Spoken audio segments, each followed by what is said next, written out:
ladies and gentlemen. The story you are about to hear is true. The names have been changed to protect the innocent. Dragnet.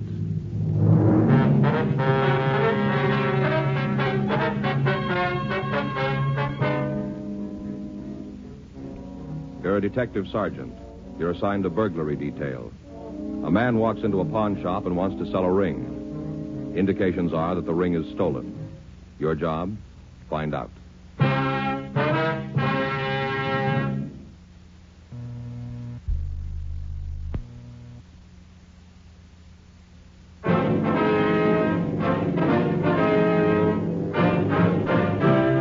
Dragnet, the documented drama of an actual crime. For the next 30 minutes, in cooperation with the Los Angeles Police Department, you will travel step by step on the side of the law through an actual case transcribed from official police files. From beginning to end, from crime to punishment, Dragnet is the story of your police force in action. It was Tuesday, June 17th. It was warm in Los Angeles. We were working the day watch out of burglary. My partner's Frank Smith. The boss is Captain Bernard. My name's Friday. We were assisting another team in checking out pawn shops, and it was 9:27 a.m. when we got to 552 South Main Street. Pacific Loan Company. Hi, Joe, Frank. Herb, how you doing? What is it, business or pleasure? A little of both. Like check the Bible, can Herb? Sure thing, I'll get it for you. Where's your partner? Took the day off, going to get some sunshine. You picked a good day for it. Yeah. Here you are, Joe. Thank you. Herb, are these all the tickets for yesterday? Yeah, it was kind of slow Monday. Mm-hmm. You find anything? No, not what we want. Okay, thanks, Herb. Oh, it's okay. You know, Joe, anytime we can help you fellas. Yeah. Say, Joe, while we're here, I'd like to look at a guitar. What? It's not for me. You know me better than that. The only piece I know is it ain't gonna rain no more. What's wrong with how dry I am? It's funny. What do you got in a good guitar, Herb? Well, come on down here. I'll show you some good buys. One of my neighbors asked me to check if I had a chance. Wants to buy his kid one. Mm-hmm. What do you got? Did you say how much you want to spend? No, but I don't guess he wants to lay out too much. How about that one hanging up there, the one with the knobs on it? Oh, that's an electric. What's with the knob? For volume. Oh. How much? You know, that one, I'll let you have for $30. I don't think he'll go that much. You got something cheaper? The kid can make his own volume. That's nice looking, though, don't you think, Joe? Yeah. Say, here's a good one in Spanish. That the regular kind? That's right. How much is it? $12. Oh, that sounds more like his speed. Can I see it? Sure thing. Yeah. It isn't tuned, but go ahead and strum it. Uh-huh. But what should I be listening for? Tone. Oh. Yeah, that's nice. Oh, excuse me, fellas. Sure, go ahead, Herb. Something I can help you with, sir? Yeah, maybe. I guess so. How's it sound to you, Joe? You want to step to the back? I don't know. I'm with you. What do we listen for here? What is it you Tone, you know. Oh, yeah. This neighbor told me he was pretty lucky. How's that? Well, his kid's been watching those singing cowboys on TV, so now he wants to be one with a guitar. Mm-hmm. This guy next door says he's glad his kid hasn't got all wrapped up in space shows. Well, Says he couldn't afford a spaceship. I don't guess there are too many second-hand spaceships for sale, are there? Joe, I think he's trying to push your hot ring. I turn it down. Let's go. All right. Hey, you, fella, hold it up. You mean me? That's right, police officers. What's the matter? Let's go over to the doorway. Right over here. Well, why? Come on, move. All right, hands over your head. Come on. Turn around. All right. He's clean. See your identification. Like what? You got a driver's license? Yeah. Get it out. All right. Here. Take it out of the wallet. Sure. All right, give it to me. James Feder. This your true name? Yeah? You live at this address, 1201 South Grattan Street? Yeah. Right, here you are. What were you doing in that shop? I went in to sell a ring. Let's see it. All right. Here. The ring belong to you? Yeah? Want to wait here, Frank? I'll check Herb. Right. Herb. You want to come out here a minute? Sure. Let's take a look here. Got the man who tried to sell you the ring down there? Yeah? All right, now look at this. Is this the ring? Mm-hmm. Yeah, it's an emerald. Real good stone. Why'd you turn it down? Well, I thought there was something wrong, like I said. Yeah. Well, he wanted to sell it for $20. Yeah. Ring's worth close to $1,000.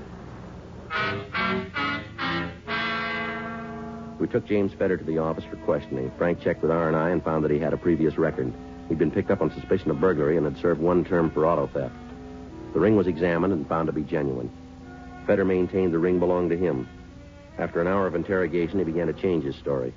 All right, I didn't know what it was worth. You mean the ring wasn't yours, then? Yeah, if I'd known it was worth that much, I wouldn't have tried to sell it so cheap. Well, where'd you get it? I found it. Where? MacArthur Park. When? Last night. I go over there all the time in the evening. Did you do anything about trying to find out who lost the ring? Yeah, I checked in the papers and the lost and found. I guess I looked in all of them. I didn't see any ads, though, for a green ring. Uh-huh. Well, I looked at the ring real close and it didn't seem like a good stone, so I decided maybe it wasn't worth anything advertised. No, but it was worth trying to sell, wasn't it? Well, like I said, I ain't working. A few bucks would come in handy. Yeah, sure. You don't believe me, do you? Well, you haven't given us much reason, have you? You started out lying. Why should we think different now? Yeah, I guess I told you it was mine. I was afraid maybe you'd think I stole it. But I told you the truth now. You have, huh? I can prove it. You take me out there. You take me to that park right now. What'll that prove? Well, I'll show you just where I picked it up. Well, now, if we wait until Sunday, the trip won't be wasted, will it? Huh? We can listen to the band concert, too. We continued to question James Feder, but we were unable to change his story. He was booked in on suspicion of violation of Section 459 PC and held for investigation. We made a check of his residence, his friends, and the places he was known to frequent. We could find nothing to hold him on. He came up on the overtime sheet, and he was released. The ring was booked as found property. Friday, June 20th. Morning, Joe. All right. You check the book? Yeah, nothing in. Mm-hmm. Joe, letter for you. Thank you. Right.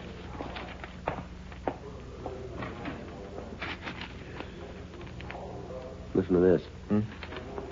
You did me a favor. Now I'm going to do you one. Go to the Greyhound bus depot. Rental locker number 103. Yeah, is that all? Take a look at it. Here. Typewritten, no greeting, no signature. Yeah. What do you think? Let's check it out.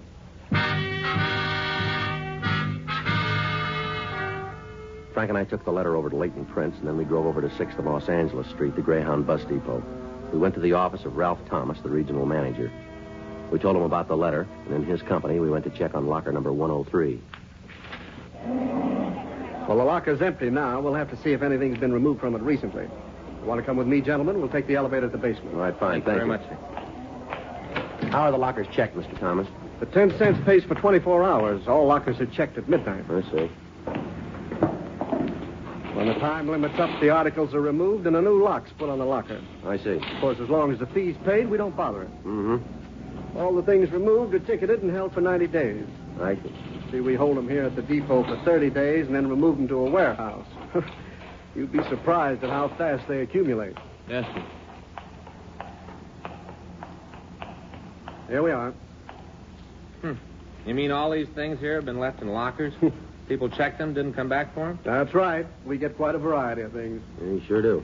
Of course, not all of them are of much value. For instance, sometimes a person will go out, buy a new shirt, change it in the station, check the old one, and forget about it. Mm-hmm. Look at that, Joe. That stuffed yellow poodle dog up there. Yeah.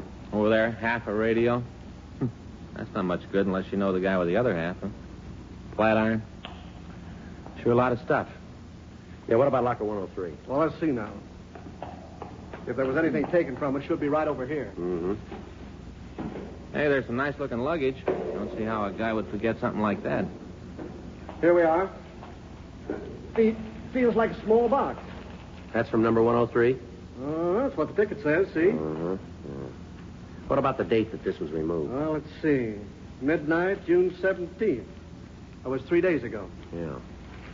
Okay if we open it? Not at all. Here you are. Here, give me the paper, Joe. Yeah. Looks like a Christmas card box, huh? Yeah. Take a look, Frank. Uh-huh. What's in it, Sergeant Friday? Jewelry. We signed a release form for the jewelry, and then we went back to the office. A check of pawn shop records was made, and we found that all the pieces had been reported stolen in a recent burglary. Leighton Prince had called to say no prints were found. The owner, Mrs. Carlton Hendricks, was notified, and she came down to the office. 11:07 a.m. Are you Mr. Friday, the gentleman that I talked to on the phone? Yes, ma'am. It's my partner, Frank Smith. Oh, how do you do, Mr. Smith? How do you do? Smith. Oh, that's a nice, uncomplicated name. If you don't mind my saying so, Mr. Smith, I think you look like a very competent officer. Thank you, ma'am. And you, Mr. Friday, you look, well, as though you might be more complicated, but very efficient. Very nice of you, thank you. You see, that's one of my hobbies, reading character from faces. My friends say that I'm most always right. Yes, ma'am. Oh, when you called, I was so thrilled. You can understand what it means to recover possessions that you'd given up for lost. Yes, ma'am. Would you like to check the pieces now? Yes, you know, I had to call off a bridge party this afternoon, but then there'll be others, and this will be such an experience to tell them about. Yes, ma'am. Now, if you'll just look at these pieces and tell us if they're yours. Oh, all right, Mr. Friday, whenever you're ready. Yes, ma'am. Well, this is the box they were found in here. Where's the Christmas card box? How clever of them. I must remember that. You know, to tell my friends. Yes, ma'am, you do that. Frank, would you hand me that newspaper, please? Oh, yeah. Thank you. Thank you. I'll just spread these on the table here, and you can see them better. Oh, Maurice would just die if he saw this. Is that your husband? Oh, gracious, no, I don't have one. I mean, at present. I'm divorced, you see, but we're still very good friends. I meant Maurice, the jeweler. Huh? Just the way Mr. Friday spread my jewels on the newspaper. You see, when Maurice showed me these things, he had them all displayed on a wonderful piece of velvet. Oh. Then you recognize these pieces as being yours, Miss Hendricks? Oh, yes. Well, there's my wedding ring and my gold charm bracelet. Have you looked at that close, gentlemen? No, I missed it. Oh, you should. Here, now, look. Now, you see, all those things have a special meaning. My husband gave them to me. The little stop-and-go light. Oh, that was silly. I was just learning to drive. Yeah. It was a good thing we had insurance. Oh, and this little wheelbarrow. The first time we went to the races and I won so much money, he said I'd need this to carry it in. Yes, ma'am. Well, then I guess we can report that the jewels have been identified by the owner, huh? Oh, you see this little telephone, Mr. Friday? Yes, ma'am. It's got a number on it. But my husband didn't give me this. He didn't? No. It was all innocent enough, but poor Carlton. That's what my husband got furious. I even caught him with a magnifying glass one day trying to read the number, the dear jealous man. Uh-huh. Is everything out of the box, Mr. Friday? Yes, ma'am. It's all right there in the paper. Why? Well, I don't see my ring. You mean this one right here? No, that's not it. It was an emerald in platinum setting. Well, when we checked the burglary report, I don't remember seeing any listing for that, Miss Hendricks. Well, yes, I know. The time I made the report, I hadn't missed it. These trinkets were stolen from my jewelry box. I thought the emerald was in the safety deposit box. I see. But why didn't you make a report when you discovered that it was gone? Oh, well, it happened at a bad time. I'd made plans to go over to Reno for a vacation. You know what a lovely place that is. Well, I thought if the rest of the things were recovered, the ring would be too. Well, nevertheless, you should have taken the time to report it, ma'am. Oh, yes, I know. But at the time, I was more concerned with my plans for this trip. Have you ever been to Reno? No, ma'am. I Oh, haven't. you should go sometime. It's really wonderful. I'm going back this winter for the winter sports. Do you gentlemen ski? No, ma'am. No. Miss Hendricks, how much was your ring valued for? Well, I'm not quite sure, but I think Carson paid something like $1,000 for it. Mm-hmm. Well, 3 days ago, we recovered an emerald ring that was supposed to have been found. It may possibly be yours. There, you see. Nothing to worry about. I just knew when I saw you two men that everything was going to be all right. My friends are right. I can't read character. Yes, ma'am. We'll have to go over to the property department to identify the ring, Miss Hendricks. Oh, good. Good. That'll be another experience. I'm going to have to get in touch with Carson. I'll need another charm for my bracelet. Yes, ma'am, you will. And I know now just what I want. Something that symbolizes this occasion, and especially you two officers. Uh-huh. Can you guess what it'll be? No, I can't. Can you, Frank? No, Joe, I can't. 2 little gold bloodhounds.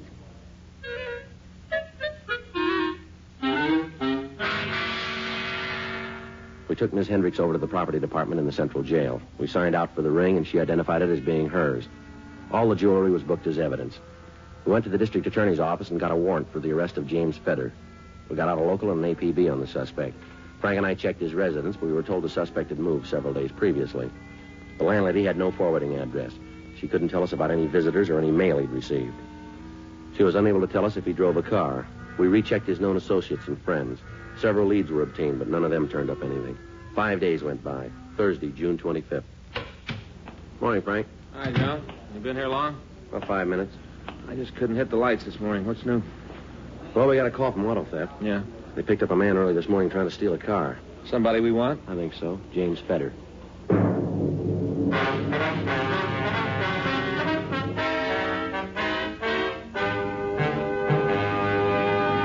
You are listening to Dragnet, the authentic story of your police force in action.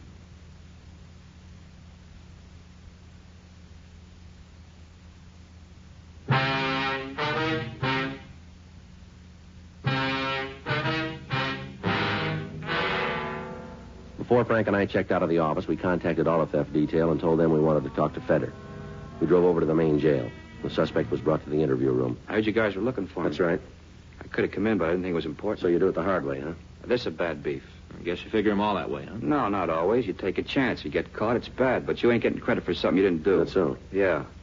What do you want to see me about? You don't know, huh? No, just that some of the boys said you were asking for me. Thought maybe you'd like to tell us more about where you found that ring. Oh, that again? Yeah, that again. You got my story. Now, what more do you want? We got an alibi. Now we'd like the truth. I found it. Sure you did. I don't know where I fit in, what you're trying to build, but I want no part of it. It's not that simple. All right, you tell me. That ring wasn't lost. It was stolen, and you know it.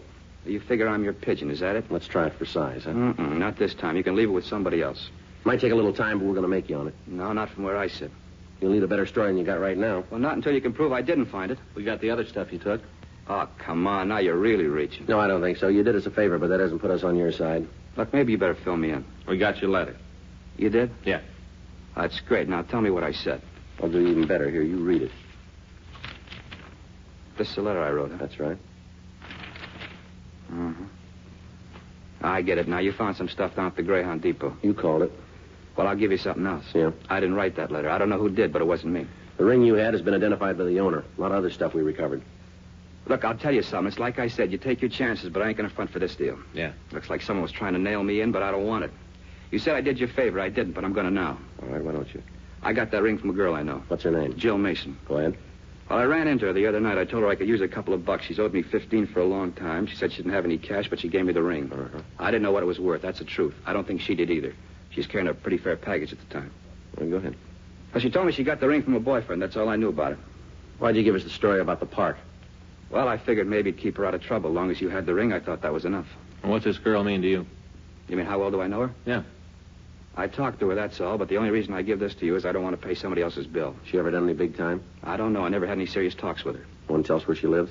Yeah? You know, I don't understand that letter. Maybe you still think I wrote it, but I didn't. We only got your word for that. No. Doesn't make sense I'd send a letter if I'd taken the stuff and wanted to keep it. You might have. Why? You made a lot of other mistakes.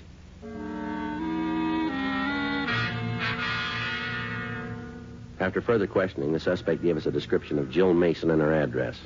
Frank and I went back to the office and checked her name through R&I, but we found no previous record for anybody answering her description. We drove over to 943 Wright Street, and we found the apartment house Feder had told us about. Jill Mason's name was listed on a mailbox near the front entrance. We went up to the third floor, apartment 316. We rang the bell, and the door was opened by a woman of about 35 years of age. Her face showed signs of having recently been bruised. Yeah? What is it? You Jill Mason? That's right. Police officers would like to talk to you. Oh, well, I was just going to the beauty parlor. I'm late now. We'd appreciate it if you can wait, ma'am. All right. All right, if we come in? Guess so. Thank you. Live alone here? Yep. All right, if we look around? Go ahead. Right. Yeah. Look, what's this all about? I don't think I like it. That slob Whitey put you up to this? Beg your pardon? Whitey, the bartender up the One Stop. That chiseler make a fuss over the couple of 10-cent glasses I broke last night? We haven't talked to him. It's okay, Joe. Wouldn't have surprised me if he had. Imagine him telling me I wasn't no lady. His shins are going to be sore for a couple of days. You know a person named James Feder? What's the last name? Feder. F-E-D-E-R. You say he knew me? Will you tell us that, please? You know, Yeah. Say, is this going to take long? to make a difference? Yeah, I'd like to call and cancel my appointment. All right. Thanks.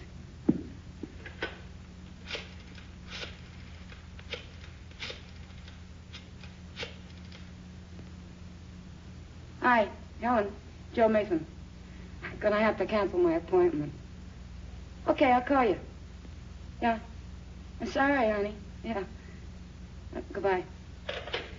No sense keeping her waiting. I didn't have to ask you if you'd be here long. When it wasn't about last night, I knew. Mm-hmm. Mind if I sit down? Go ahead. I could lie to you, but if you talk to Feder, it'd only be wasted breath. I'm beat as it is, more than one way. Did you give Feder a ring? That's what kicked the whole business off. Yeah. You see my face? Doesn't look too bad now, but you should have seen it a week ago. If I'd had a gun, I think I'd have shot him. Feder, you mean? Huh? No, he didn't have anything to do with it. I mean Steve Remsen. Who's he? Guy that gave me the ring, the one I gave to Feder for the money I owed him. I was pretty stupid about it, but that wasn't any reason for me to take the beating. Where did this Remsen get the ring? Did you get my letter? So I got even with him. Did you know the ring was stolen when you gave it to Feder? No, Steve just gave it to me. He didn't say anything about where he'd got it or how much it was worth. Nothing. Just before I saw Feder, I'd had a fight with Steve. Mm-hmm. Got a little loaded. When Feder asked me for the money, I gave him the ring. Remsen told you it was stolen, did he? Later, after he'd found out what I'd done with it, he got real sore. Said if Feder tried to pawn the ring, they'd find out about the other stuff. Uh-huh. Said he couldn't go back to the bus station for it. Cops might pick him up. I see. We were up here. He was drinking. Got madder all the time, and finally worked me over. Mm-hmm. But he got in touch with me after you let him go. Told me what had happened. I didn't let on that I knew about the ring, but that's when I figured how to get even with Steve. I mailed you the letter. You know where Remsen is now? No. He'll probably call today. I haven't seen him since he beat up on me, but he'll call. Trying to make up. I told him we were through. I can get him up here for you. Do you know where he lives? Not now. He's moved. Can you give us the address? Sure. But don't you believe me? I wouldn't lie to you, not after what he done to me. Mm-hmm. I want to get even with him, that's all. I don't know why you don't buy it. Well, maybe we will. Yeah? If he shows up. We called the office, and another team of men was sent out to check the address Jill Mason had given us for Steve Remsen. We had the name checked through R&I, but without result. Frank went out and moved the car away from the building in case Remsen might show up. We went back to the apartment and waited for him to call. 10 hours went by. She received several calls, but none of them from Remsen. Manuel Pena, one of the detectives checking Remsen's address, called and said that they'd found that he moved away on June 18th. He said they'd make a follow-up investigation. 11:30 p.m. What if he doesn't call me? He said he might, didn't he? I know, but it's never at any particular time. I just said he'd been calling. Maybe he won't. What happens then? We'll wait and see. Remember, hold it so we can hear it now. I know. Hello? Oh, hi. I don't know if I can make it. Well, I know. I'd like to, but I'll have to call you. Uh-huh. Sure, honey. Thanks for calling. Bye. Girlfriend wanted me to go bowling tomorrow night. Mm-hmm. You heard what I told her. Guess it's better not to try to plan anything, huh? Yeah. It's a front door buzzer. Someone's calling from down below. Door's locked at 10. All right, answer it and hold the receiver so we can hear. You still don't trust me. That's not the point. Hello? It's him.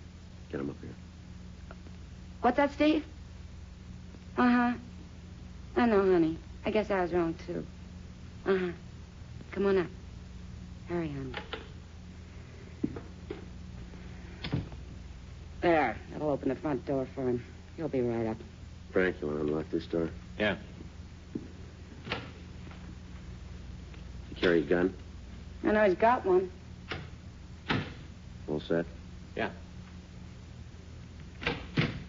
Hiya, doll. Police officers, Remsen, get your hands up. What's Come going on, on? over your head. Hold it right there, Frank. What is this, Jill? All right.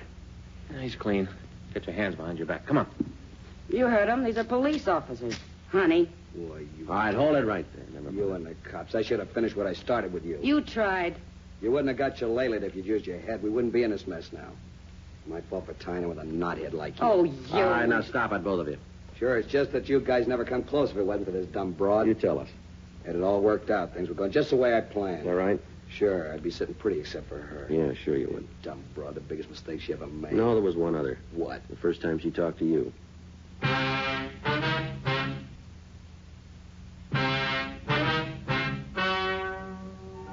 The story you have just heard is true.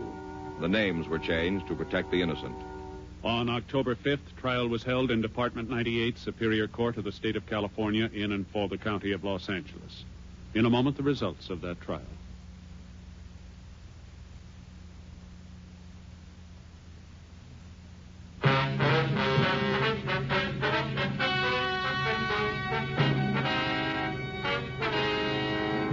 Steve Lynn Remsen was tried and convicted on one count of burglary in the second degree and received sentence as prescribed by law.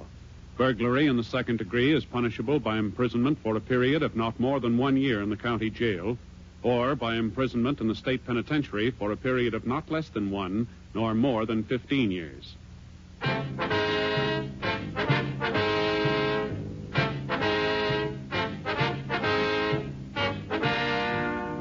You have just heard Dragnet, a series of authentic cases from official files. Technical advice comes from the Office of Chief of Police W.H. Parker, Los Angeles Police Department.